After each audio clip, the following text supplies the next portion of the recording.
For joining us today. It's not quite the top of the hour. I'm going to give some time for everybody to come in from the lobby. Well, would you look at that? It is now 1. But I do see everybody in the lobby, so I'm going to give you just a couple seconds. While we're waiting for everyone to join, I'll go ahead and get us started. Hello, everyone, and welcome to the Rural Health Executive Educational Series. I'm Cody Smith, and I'm the Director of Rural Partnerships and Leadership Development at NRHA, and I'm excited to be your moderator today. Before we jump in, just a few quick things to know. This session is recorded and you will get a link in your inbox later today. Please feel free to share that, rewatch it, pass it along to anyone who you feel might find the information useful.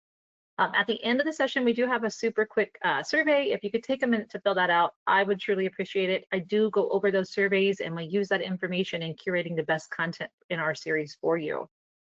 Couple housekeeping items. You all are muted. That's not judgment. I'm so sorry. I know we all have lots to say, but it's a great way to keep things running smoothly.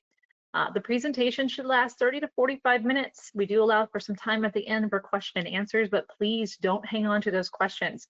If you have them, put them into the control panel, question control panel at any time, and we'll be sure to get to them. Now, with that, let's meet our speakers. I apologize. I'm trying to read and talk at the same time. Dr. Stephanie Queen has more than 20 years of nursing leadership experience, specializing in advancing quality and safety in healthcare delivery. As a chief nursing officer, she has focused on strengthening leadership culture and building education structures that support clinicians while fostering a spirit of continuous learning. We're also joined by Peggy Reicher, MSW. She's dedicated over 30 years to brain injury advocacy, education, and support. As Executive Director of the Brain Injury Association of Nebraska, she works to improve resources for survivors and families. Her career began as a social worker at Madonna Rehabilitation Hospital, and she has served in leadership roles at both state and national levels. Now, Tim Charlanza is a brain injury survivor who credits air medical transport with saving his life after a traumatic accident. Drawing on his background as a collegiate coach, he now leads Triumph in Recovery, a nonprofit supporting survivors. And he shares his story as a motivational speaker focused on resilience and recovery. With that, I'm going to let you all take it away and we'll get started.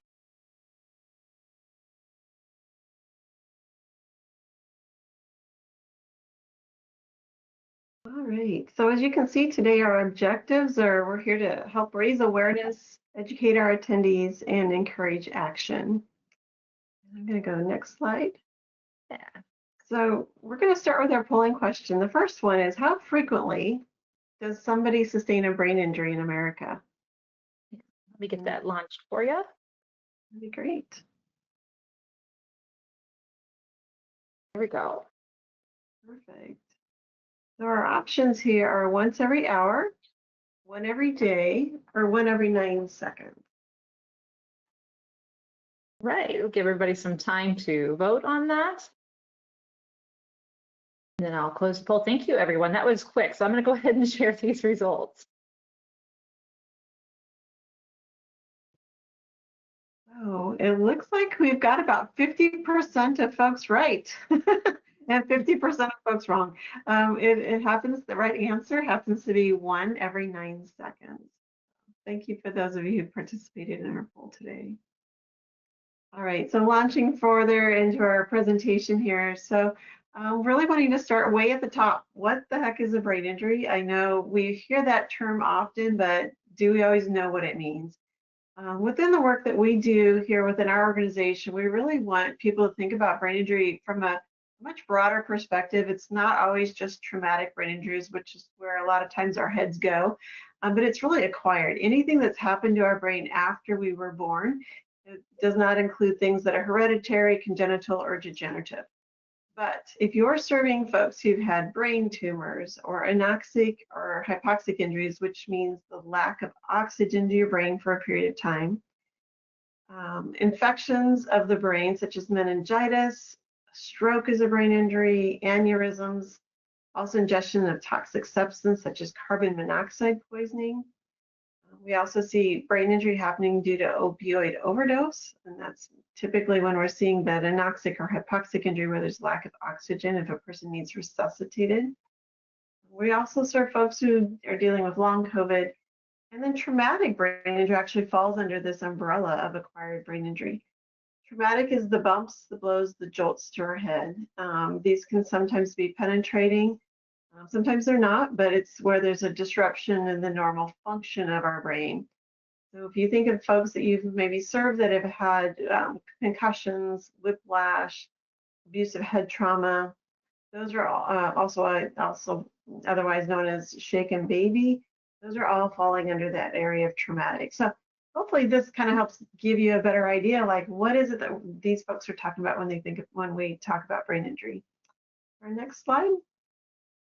So brain injury in rural communities. I already gave you a list of the different ways in which somebody can get a brain injury, but the common causes, and this is really falls more into the areas of traumatic brain injury, the TBIs, is common causes motor vehicle accidents. And those of us in rural communities are traveling at longer distances, oftentimes higher speeds. We see a lot of falls amongst older adults working in the, as well as those working within the environments, just safety hazards.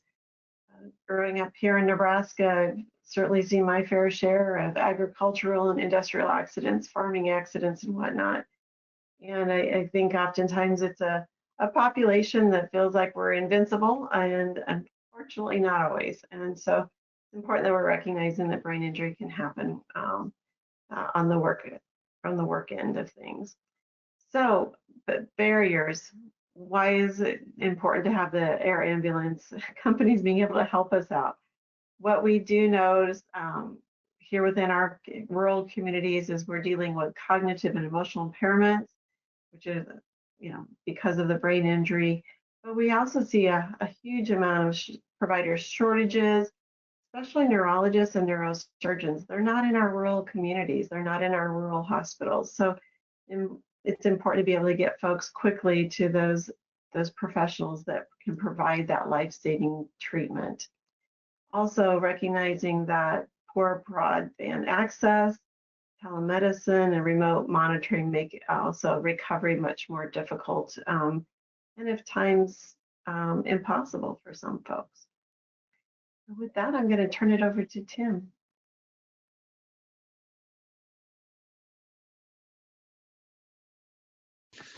Thank you, Peggy. My name is Tim Chalanza. I am the founder of Triumph in Recovery. I am also a traumatic brain injury survivor myself. As I get started in my story, I want to let everyone know that yes, my dog Finn is okay. He's home. He's fine. He's in great spirits. My life change and my accident occurred on November 16th of 2021. I had spent a decade working in strength and conditioning that included stints with both the Los Angeles Angels and the Baltimore Orioles minor league departments. Finally, I had landed my dream job as the head strength coach at my alma mater, Lycoming College in Winthrop, PA. I had spent around 6 weeks in the job when my accident occurred. The day of the accident, I went home, got my dog Finn, took him for a walk, and I ran into 3 of my basketball players and one of their friends who I'd never met before as I was walking Finn. I went up and talked to them. We stood talking for a little while, and they went to leave because they were heading over to nearby Lock Haven University to watch a Lock Haven University men's basketball team play that night. Finn was the attention hog, and he decided that he was not being done being pet by everyone. When they went to leave, Finn ran after them. His leash and collar snapped, and he ran into a very busy street. The speed limit on the street is 40 miles an hour, and I knew it was busy. However, there was zero thought about myself. I took off after him, ran into the street to make sure he was unharmed. My goal was achieved in that Finn was untouched. However, I unfortunately was hit by a car going 40 miles an hour. After being hit, I was launched in the air into a truck parked on the side of the street, rolled into the street, and was bleeding profusely. The students reacted immediately, ran over, made sure that I wasn't hit again, and called 911. Thankfully, my paramedics were only a mile away at the hospital. They arrived quickly and started to get to work on stabilizing me. My paramedic, Preston, who I still talk to this day, did a great job of making sure that I was staying alive. He honestly did not believe that I was going to make the 1-mile trip back to the hospital alive, but he was doing everything he could to ensure that I did. He made a split-second decision to perform what's called a cricothyrotomy, which is a fetal procedure not commonly performed by paramedics. President himself has never done it before and has never done it since my accident. Basically, what happens is he cuts a hole in my throat to get a trach in there so that I can start breathing again. The procedure was successful, and he raced me back to UPMC Williamsport, which was the first hospital I was at that night. UPMC Williamsport is not a trauma level 1 hospital, so they could not perform the procedures necessary to save my life. I suffered a number of life-threatening injuries, including a ruptured aorta, which is the largest artery in the body. My left lung collapsed. My left shoulder blade shattered. My pelvis separated. Thankfully, did not obstruct the arteries in the pelvis. And then what we found out about later was the lenses in my eyes shifted. They moved up, reattached. So now I have to wear glasses every day. I never wore glasses before the accident. I always had perfect vision, but now I have to wear them every day. Because UPMC Williamsport and Geisinger Medical Center, the closest trauma level 1 hospital, are so close, it's normally an ambulance ride. However, they knew that I would not survive the ambulance ride. So they called Guthrie Air, which is a subsidiary of Air Methods. Guthrie Air got there, and they knew I was in bad condition because it's an uncommon route for them. I made it a mission to find my team, drive out and thank them. And the day I did, when I met them, I asked them, because I have no memory of the accident, I asked them on a scale of 1 to 10, with 10 being the worst, how serious was my condition? Without pause, my medic, Matt, turned, looked at me, and said, "You were an 11. So that's how serious I was. My nurse, Larissa, has done over 1,000 calls.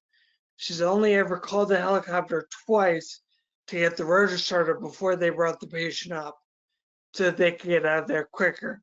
I was one of the 2 that she has done. Thankfully, they did a phenomenal job, got me to Geisinger alive, and then they started to conduct all my life-saving surgeries.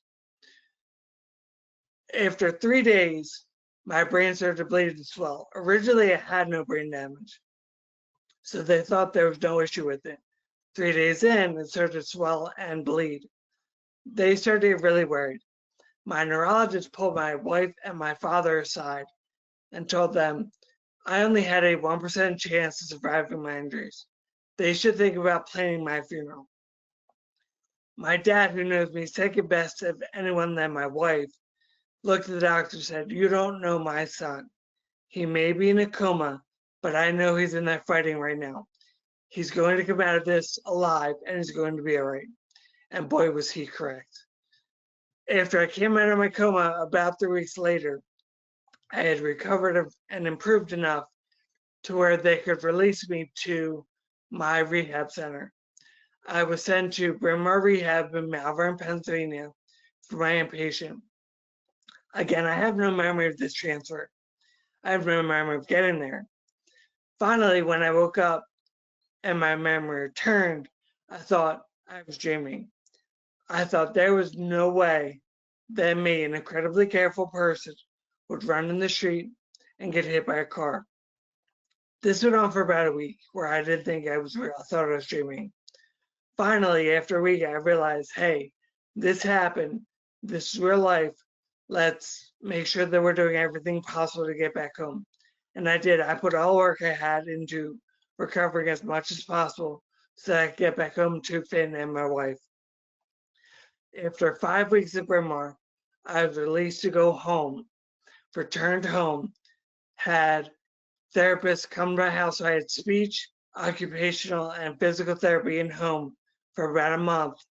And then I returned to Bryn Mawr to finish those therapies. The other thing Bryn Mawr had to do, because I suffered a traumatic brain injury, they had to report it to the Department of Transportation in Pennsylvania. Correctly, my license was actually suspended for a time. So not only did I have life-threatening injuries, but I wasn't able to drive anymore. After 7 months, I was released from speech, occupational, and physical therapy. And then 10 months, I finally completed my driving therapy and was awarded my license back. It was a lot of work, but I was committed to making sure that I would continue to work hard, even though I had been released from therapy. All my therapies were completed. I was back to driving. So then I was, all right, what's the next step? Because I had suffered such life-threatening injuries, and because I had survived and recovered to the degree that I have, I decided that I was going to found my own nonprofit, Triumph in Recovery. The purpose of the nonprofit is to assist traumatic brain injury survivors like me, stroke survivors, major trauma survivors like losing a limb, and their close circles. Because I know without my wife, our families, and everyone else around us, my recovery nowhere near as far as it is today. So we wanted to make sure that we were helping all the people around trauma survivors because it's very difficult for them as well. I am in the process currently of writing a book about my accident and survival. I am a peer mentor to other brain injury survivors at Bryn Mawr Rehab. I am starting a motivational speaking career. And I am also on the board for the American Trauma Society PA division. I was asked by one of the paramedics who was on the crew. He wasn't in my ambulance crew, but he was the CEO of the ambulance crew that came and helped me. So he got me nominated to be on the board for the American Trauma Society, which I obviously accepted.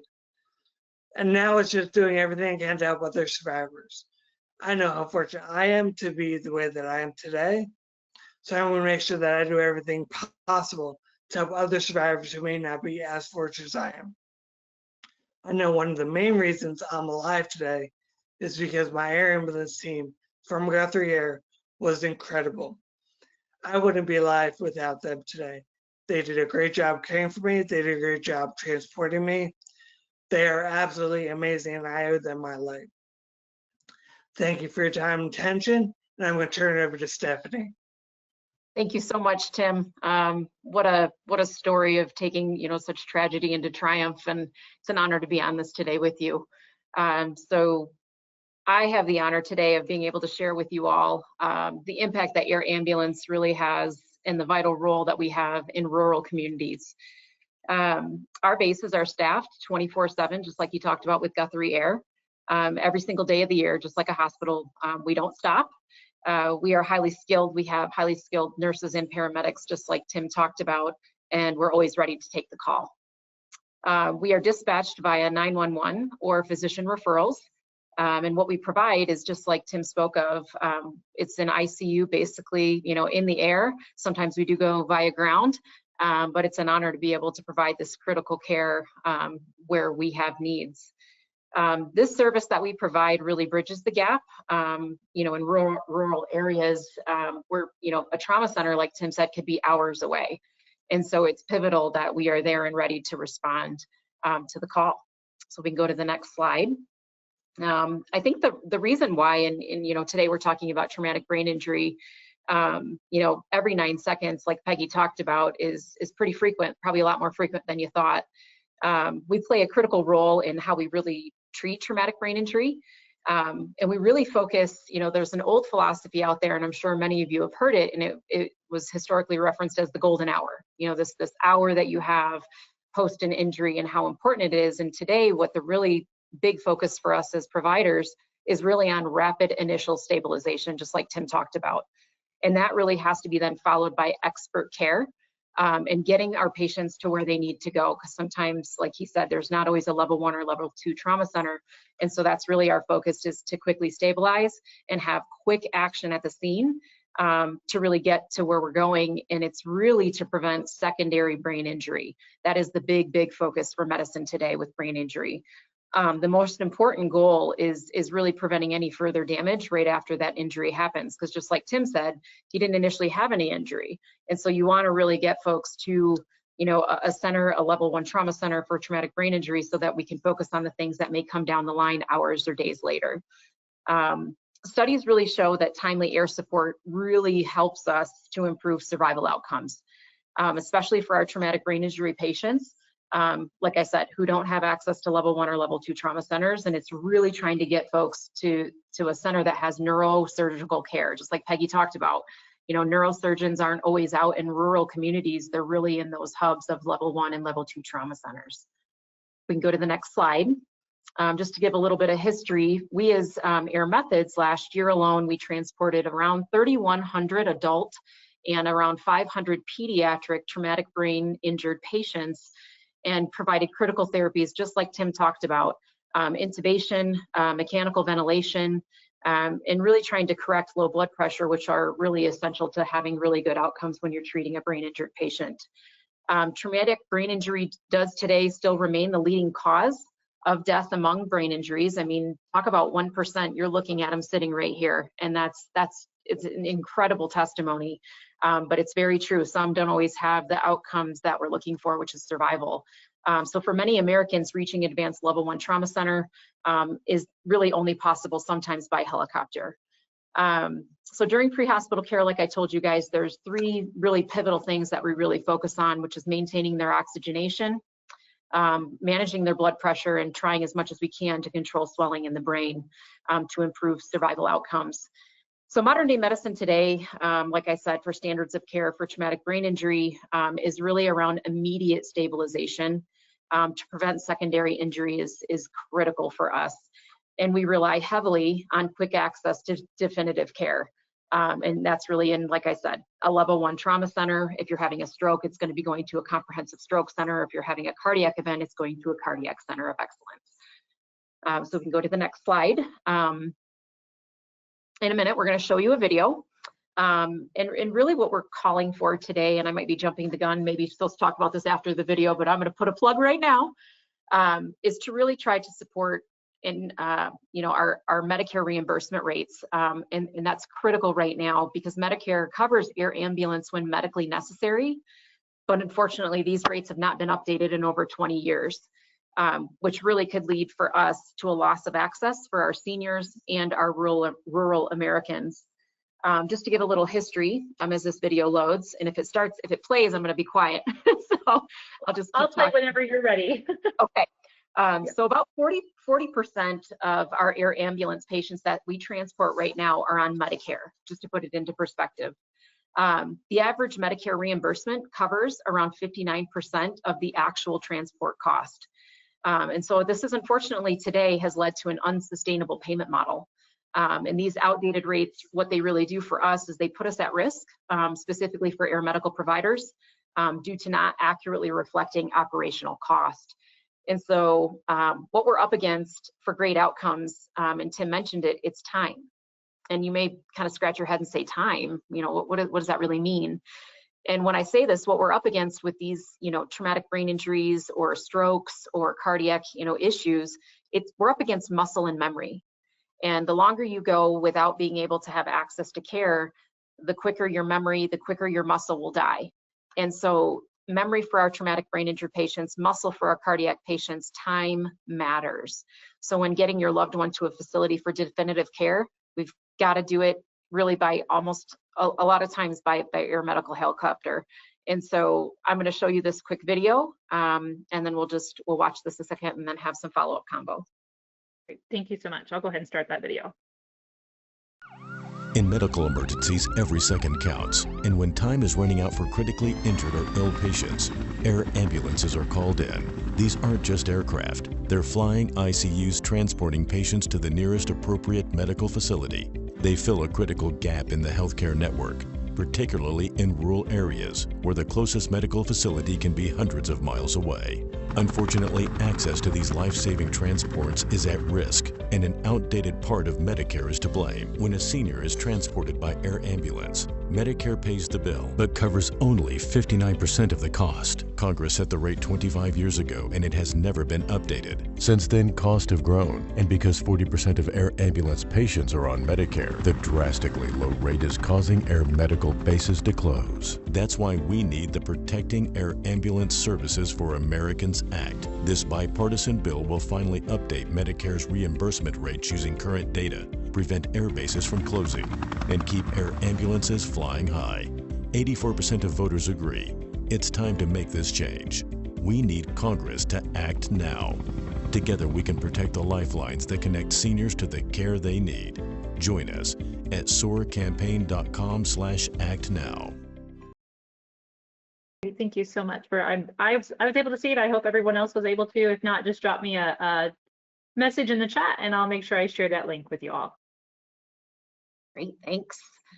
We can go ahead and go to our polling question number 2. All right. Lunch for you. Thank you, thank you. So I'll give you a little heads up. So what are the 3 main causes of air medical transport? Is it car accident, cardiac event, or respiratory disease? Is it stroke, cardiac event, or trauma? Or is it the final answer, which is pregnancy, car accident, or respiratory distress or disease? Great, thank you so much. I'll leave this open just for a few more seconds so everybody can vote, then I'll share those results with you.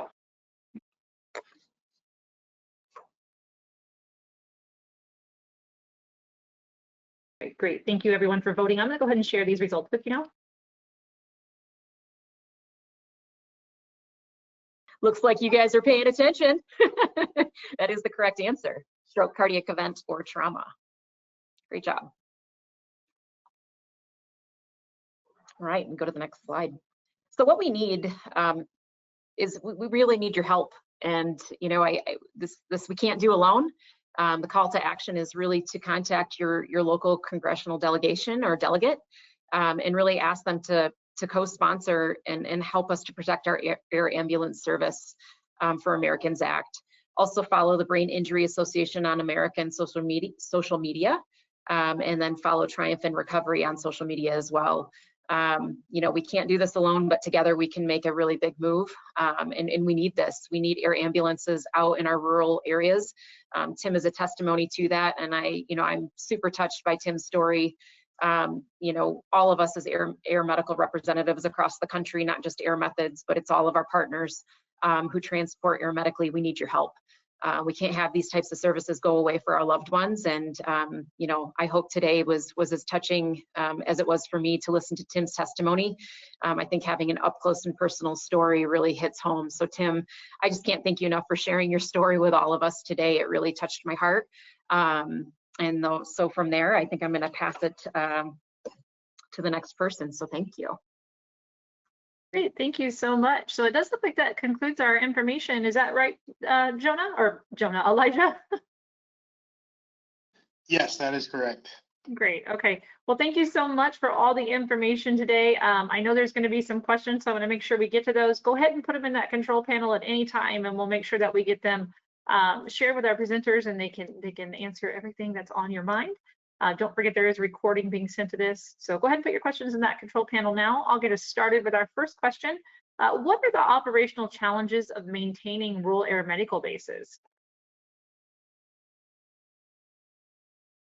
Great question. So to operate air medical bases, you can imagine it takes money.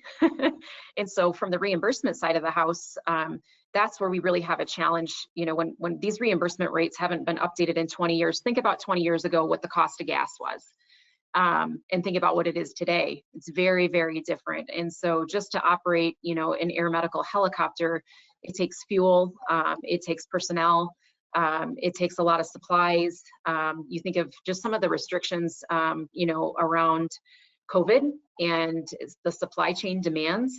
And so all of those things are factored into how you operate day-to-day operations for any type of helicopter. And you can look at even just a hospital system, those impacts are pretty heavy on operational costs. And so when you're not getting paid as much, it's that much harder to pay the bills. And so that's why you're seeing, you know, a lot of rural areas where things may close down. And that's the worst thing you can do is to have to close, but you also have to operate. And so it's kind of the check and balance in like your checkbook to keep it simple. You have to have money coming in to be able to pay, the things that we need to do to keep these ambulances, both air medical and ground transport going. So hopefully that answers it. And, if anybody else wants to weigh in, please do. But that's kind of what we're up against is the inflation over the last 20 years and really the Medicare reimbursement rates not keeping up. It's a great question. Anybody else want to add to? If not, I can go on to the next question. All right, I'll go ahead and ask our next question. And please don't be shy. Go ahead and put those questions in that control panel. I want to make sure we get to it. We've got plenty of time. Next question just came in. Do you know which states provide supplemental funding to offset the limited fees paid by Medicare? Stephanie, I'll look to you to that one. I do not. That's a really great question. I would have to take that offline and kind of touch base with our governmental affairs folks to be able to provide something like that. We operate in multiple different states. We can definitely get you that information. So maybe we can, I can have a circle touch back point to be able to follow up. I don't know if we have that type of information in the chat to follow up, but I can get back to you on that. I'll have to go to my colleagues on that one. Yeah, absolutely. So I will make sure you have that question, that askers information so you can get back. It was Garrett, he followed up with, or are there? So Garrett, I'll make sure that the team gets that and you guys can talk about that. Next question that just came in. What are some of the services that the IAA provides to people with brain injuries? Yeah, so the Brain Injury Association of America is a national organization. There's several of our states that have an affiliate, like which we are here in Nebraska.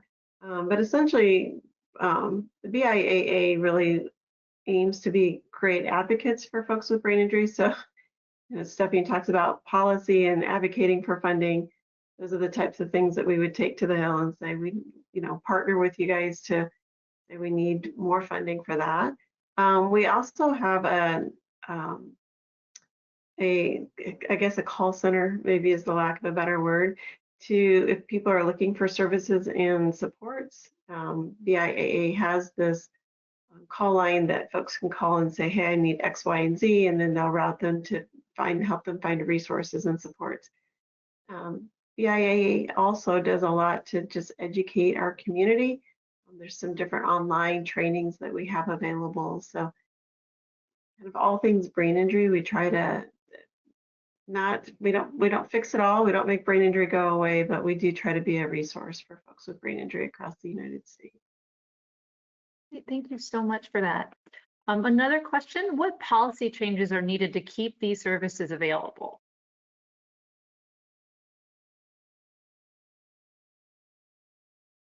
I think one of the biggest, pieces, talking, to organizations just like SOAR for today, it's really talking to your state lobbyist and really trying to get the biggest impact is financially. We need to have updated reimbursement.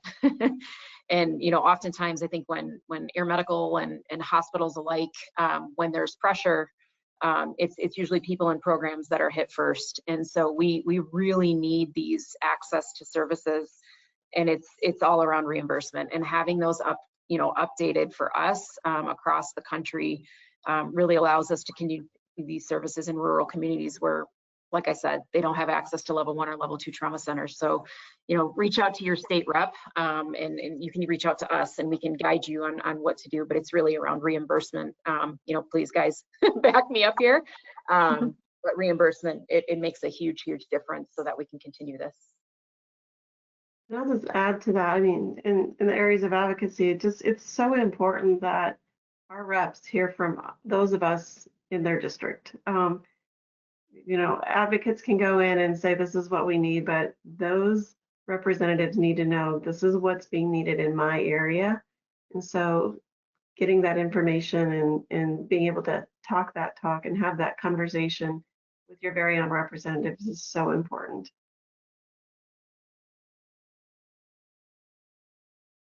Thank you so much for both of you for that input. Another question, how can emerging tech improve trauma response in rural settings?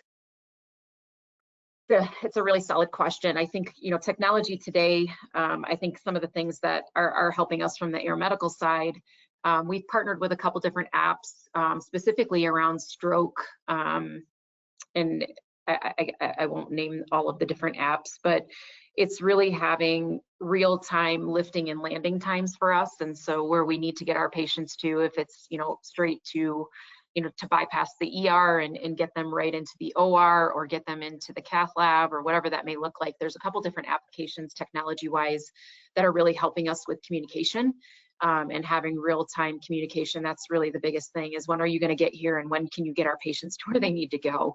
And so anything, you know, technology-wise around real-time communication that gets, you know, the end user, you know, our physicians, that we can give, you know, really up-to-date information on how the patient is doing and where they need to go is critical. There are a couple different stroke applications that we use that have been incredible to really help, you know, tell the providers, these are the vitals that we're seeing, these are the different things that are happening in the air, because as you guys all know, care can change quickly when you're providing care either on the ground or in the air. So I would say from the technology side of the house, it's just really trying to help us with real live, you know, communication and getting the patients to where they need to go real time.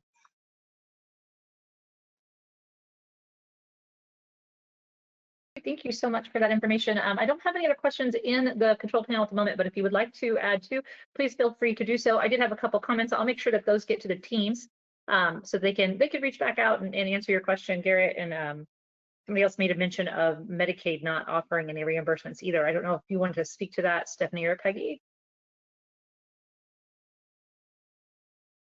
Yeah, I mean, CMS in general, we've got to update these reimbursement rates. We have a lot of work to do. We're pretty far behind. So any, you know, like we've talked about today, any ability from, you know, the state level, wherever you're joining us from today, to connect with, you know, just like Peggy said, you know, stories really are impactful. You know, we have stories like Tim's, you know, it's the 1% survival opportunity, and Tim wouldn't be here without those resources. And I think that's where Tim's advocacy and a lot of the things that Tim is doing, you know, any kind of stories to make this real, because this is real. These are people's moms and dads, sons and daughters. And I think to make this real, it's stories like Tim's that there's a face to this, and it impacts everybody. And so, you know, Peggy or Tim, I don't know if you want to add anything on that, but I think it's bringing real life to the story. I think if there's one other thing I'd add, and just to maybe put an exclamation mark behind it, is just like, again, just you might think that your story is not important, or those are people that make decisions and they're not going to listen to me, but they have to hear from you. If they don't hear from you, they think that it's not a problem. And so doing what you can to help emphasize the fact that if you're passionate about this and you know that you're seeing your air ambulance go away in your community, your representatives need to hear your voice. It's so important. No, that's good. I know, like on the day of my accident, Guthrie Air was actually third or fourth down the list. They weren't first, but all the other helicopters were on calls already. So if you don't have those air ambulances, like I said, I wouldn't have survived without mine. I would have survived a 45-minute ambulance ride to my trauma level 1 center to have my surgeries. So because they were farther down the list, but they were available and they were there, then people can survive. If you'd met me now, you would never know I've been through what I've been through. It is an invisible injury, but we need to, as a brain injury community, promote what we go through every single day and push to get things like this saved. That's a great point. I think there was a question just on the Medicaid piece. And so Medicare, Medicaid, it's roughly 70% of all of our transports. And then for Medicaid reimburses around 30%. So we've got some work to do on both sides of the house there. Yeah, absolutely. Thank you for that. And thank you, everyone. Team, I'm going to turn it back over to you for any closing remarks. If any questions come in the meantime, of course, I'll make sure that we get to those. And if there's something that you have after the call, don't hesitate to reach out to me. Peggy, Stephanie, I'll turn it over to you for any closing remarks. I don't have any other than just to say thank you for taking an interest in this and joining us today. Your participation means a lot to us. Yeah, I'll echo exactly what Peggy said. I think, you know, alone we can't do a whole lot, but together we can make a huge difference. So thanks for taking the time today to join. I know you guys, everybody has busy lives. There's a lot going on. And just taking the time to be able to better educate yourselves and understand, you know, what the impact is to the air medical community is immense. And so again, I have to say thank you, Tim, for sharing your story. Thank you all for joining us today. And if you have any further questions, we're a phone call away or an email away. So thank you very, very much.